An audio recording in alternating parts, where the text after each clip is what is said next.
అండి, ఈ కోరల్స్ మీకు గుర్తున్నాయి కదా, అగైన్ రీస్టాక్ అయినాయి అండి. This is a restock information madam. Regular చూసే కోరల్స్కి వీటికి డిఫరెన్స్ ఉంటుంది. రెగ్యులర్గా మనం చూసే కోరల్స్ అయితే రౌండ్ లేకపోతే ఓవెలు, లేదంటే ఈ మధ్య కాలంలో మనం రైస్ సిలిండ్రికల్ షేప్లో చిన్న చిన్న క్యూబ్స్ చూస్తున్నాం కదా. దిస్ ఈజ్ కంప్లీట్లీ యూనిక్గా ఉంటుంది మేడం. ఇది ఆల్రెడీ పీస్ తీసుకున్న వాళ్ళు ఎవరైనా లైవ్లో ఇప్పుడు ఉంటే కనుక మీరు మీ రివ్యూ ఇవ్వచ్చండి మేడం. ఇలా చూడొచ్చు, ఇది చూస్తున్నాం కదా, ఇది మనకి చిన్న చిన్న స్టిక్కర్ బొట్టు బిళ్ళలు ఉంటాయి కదా, అలా ఉంటుందన్నమాట. సపోజ్ మీ ఇది 8 to 10 mm సైజ్ మధ్యలో ఉంది మేడం.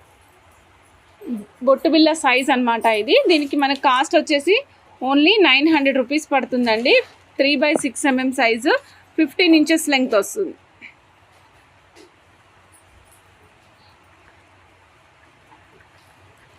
కావాలి అనుకున్న వాళ్ళు చకచకా బుక్ చేసేసుకోండి. ఒక్క లైన్ కాస్ట్ అండి, సింగిల్ లైన్